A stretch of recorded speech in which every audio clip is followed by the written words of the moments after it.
વાવ તાલુકાના ભાજલી ગામમાં દર ચોમાસે સર્જાતી પાણી ભરાવાની ગંભીર સમસ્યાને લઈને ગ્રામજનોએ મામલતદાર કચેરી ખાતે મોટી સંખ્યામાં પહોંચી રજૂઆત કરી હતી।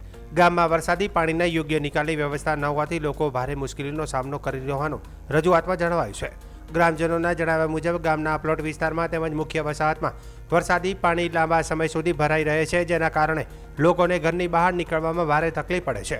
તે ઉપરાંત વિદ્યાર્થીઓ, વૃદ્ધો અને મહિલાઓને રોજિંદા અવરજવરમાં પણ મુશ્કેલીનો સામનો કરવો પડે છે। રજૂઆતમાં વધુમાં જણાવાયું છે કે દર વર્ષે ચોમાસાની ઋતુમાં આ સમસ્યા યથાવત રહે છે। તેમ છતાં આજ દિન સુધી પાણી કાયમી નિકાલ માટે કોઈ અસરકારક કામગીરી કરવામાં આવી નથી, જેના કારણે ગામ લોકોમાં ભારે રોષ જોવા મળી રહ્યો છે। ગ્રામજનોએ આ મામલતદારને રજૂઆત કરીને ભાચલી ગામમાં વરસાદી પાણીના નિકાલ માટે તાત્કાલિક ડ્રેનેજ અથવા તો અન્ય જરૂરી કામગીરી હાથ ધરવામાં આવે તેવી માંગ કરી છે। સાથે જ ચોમાસા દરમિયાન લોકોને વધુ મુશ્કેલી ન પડે તે માટે વહેલી તકે યોગ્ય પગલાં ભરવાની અપીલ પણ કરવામાં આવી છે।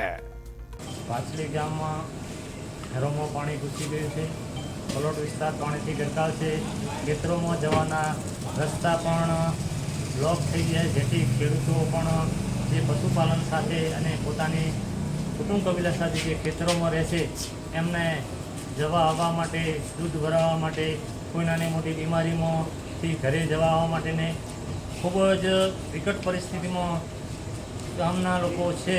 તો આ પાણીનો કાયમી નિકાલ થાય અને પાણીનું વેણની જગ્યાએ ચાલુ થાય અને પાણી વધુ પડતું જે ગામમાં ગરકાવ થાય છે એ ન થાય અને એનો કંઈ કાયમી નિકાલ આવે, એના માટે અમે આજે માનનીય શ્રી આપણે મામલતદાર સાહેબશ્રીને આજે આવેદનપત્ર આપવા માટે ગામના સરપંચશ્રી તથા ગ્રામજનો અત્રે મામલતદારમાં ભાચલી ગામથી સૌ બધાય।